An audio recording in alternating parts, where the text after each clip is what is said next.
we here. get through the cruise for at the very end, that would suck if something came out. Spoilers, we survived it. Spoilers, you can go to a low carb convention on a ship for 8 days and survive. Spoilers. That was good. We'll use that. Okay. Thanks. That was good. So, Mike, how you doing? I'm tired, but I feel really good. Yeah. So we've been on multiple conferences. So just a quick update, y'all. So we did the low carb cruise today, the past 9 days. So basically what it is you're on vacation, you're on a cruise, but you also have 3 days when we're at sea of a convention, like any other educational nutrition convention, and you have speakers and Q&As and attendees and all the fun stuff. This was different. This was different. For sure. Yeah, for sure. It's very different. Let's talk about like hanging out with the attendees. So what was the difference between like we've gone to multiple conventions. What was the big difference between this one for the attendees and other conventions? Well, you're at sea on a ship, so it's impossible to escape everyone. Like, they're gonna find you eventually, like, even no matter where you try to hide. Yeah. But no,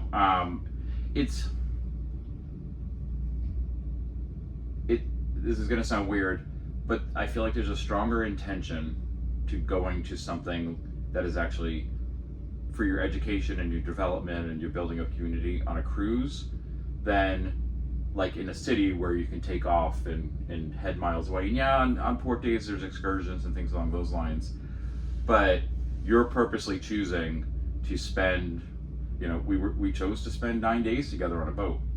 So when you're able to build connections with people, I think sometimes like a 3-day event, a 2-day event, that 5 minutes you have with that person is the only time you're probably going to have with that person. Especially some of the other keto events are 500, 1,000, 2,000 plus people. The chances of you running into those people again are slim. Now we're in a boat with over 3,000 people, so it probably feels like that would be the same, but it's not, because we all have name badges.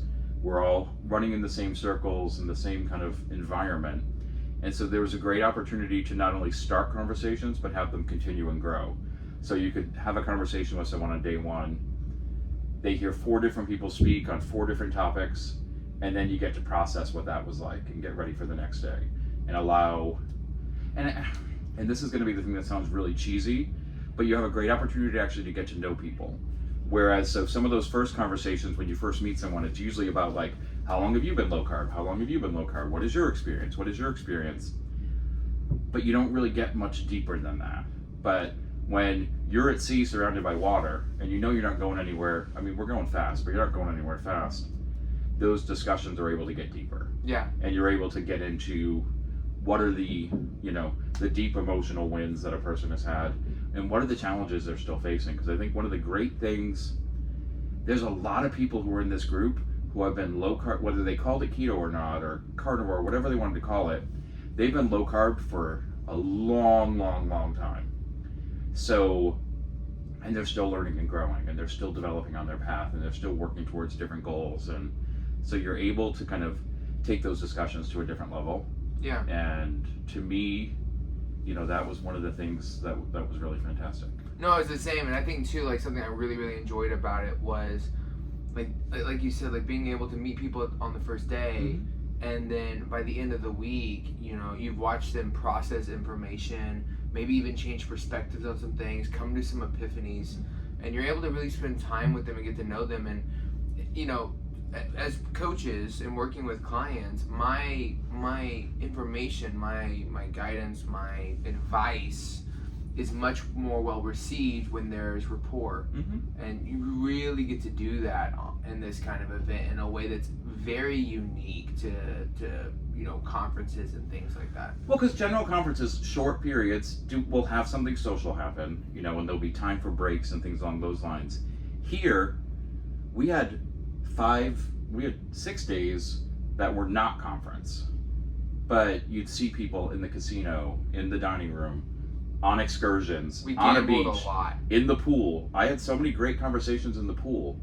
So you're seeing people outside of that environment of I'm here and I'm ready to learn more about the insulin model. I'm here and ready to learn more about why I should be doing resistance training. Like, you're able to actually have some fun that doesn't always have to be like, you're keto, I'm keto too, let's be keto together. Yeah. Like, it's very much like you can communicate outside of those boundaries in social ways. So it's also been great to see friendships develop and see people build connections, and it's always fun when someone's like, well, how do I get in touch with you after this? Like, and not even just from a perspective of I could be a client, but more of I just want to stay in touch and hear what's going on with you, and I want you to know what's going on with me. Like, that happens, and don't get me wrong, that happens at other keto events, like 100%.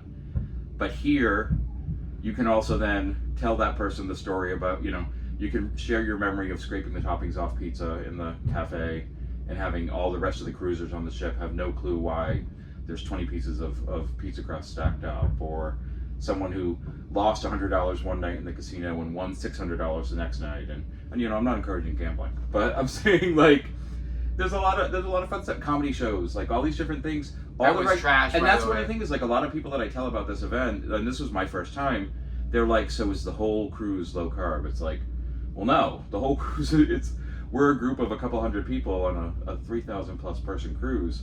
So there's just a lot of different stuff going on and a lot of different things that don't have anything to do with our convention happening that you get to experience. And when you get to experience those things with people, this is one of the points that my adult brain on day 9 is thinking about is, it's not just great to connect with keto people in a keto context or low carb context. It's great to then be on an excursion with people from the group and know that they're thinking about the same things that you are when it comes to, like, okay, when I go to lunch, what am I going to do? Or am I going to have this? Or am I going to do that? You don't feel alone. You don't how feel is this going to isolated. feel? Like, yeah. You just know that there are other people who are, like, nodding and are in that same experience. Yeah. And that support is incredible. Yeah. Whether it's vocalized or not, you know that it's there. Yeah, absolutely. No, I completely agree with all of that.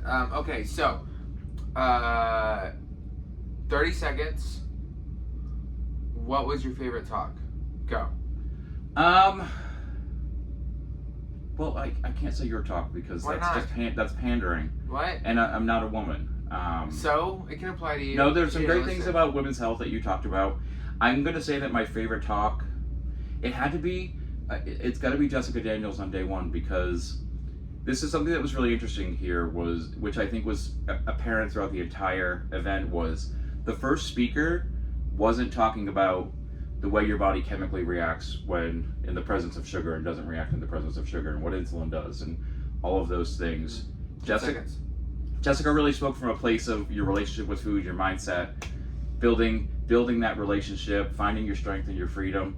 And I think knowing that we come together on this similar nutritional pathway, but we're all looking for freedom in our lives, whether it's from the shackles of food addiction or whether it's just from health problems in our bodies, or all of those different things. Because not every person who comes to a convention like this is here about weight loss. Not every person is here about treating diabetes.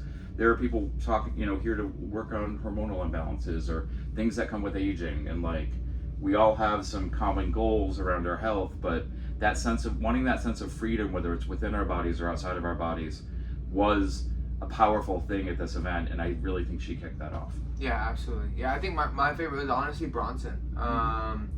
I think, and more so, I think because I'm passionate about the nuance of things, and I think that he really helped, him and Jessica both, but him from just like a practical standpoint helped create a framework for them to better absorb the information in a way that allowed them to apply it as individuals.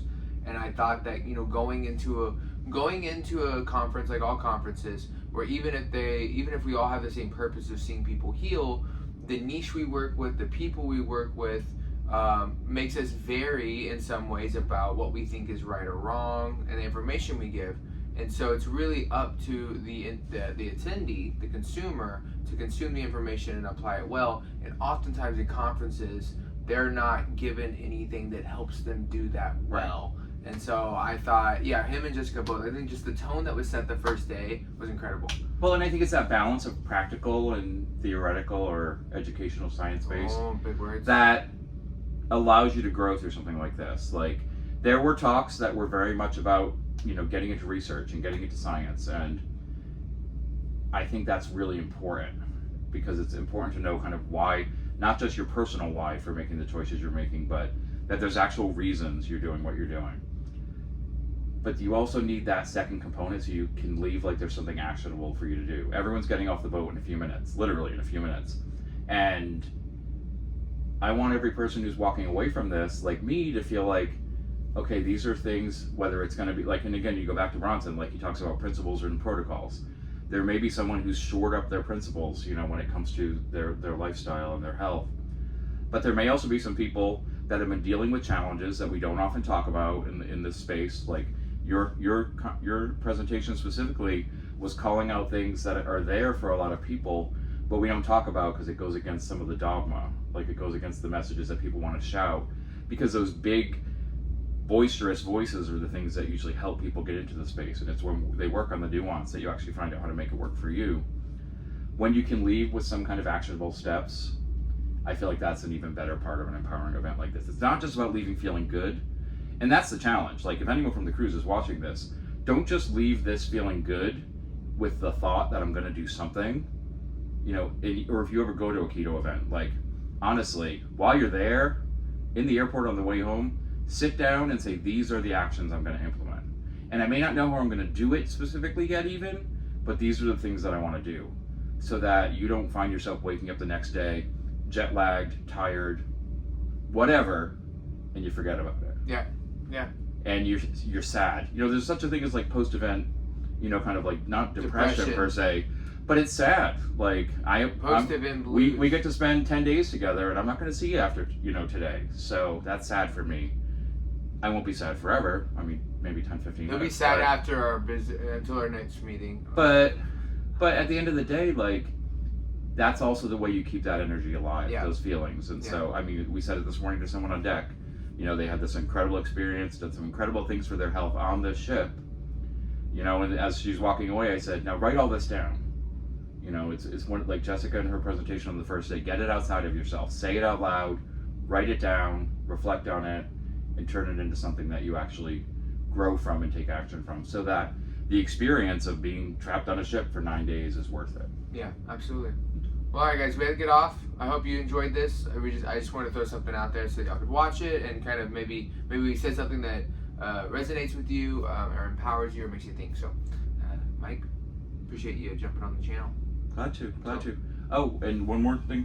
Don't forget that our A Lot to Swallow podcast is going to be covering the end of the X-Men 97 series really soon. So. Oh yeah, we have to go through like 7 episodes. John and I do a podcast called A Lot to Swallow that has nothing to do with keto. It's just what's in our brains. Links in the show notes. So it's a little video notes. It's a little while. Yeah, video notes. Links in the video notes. Check it out.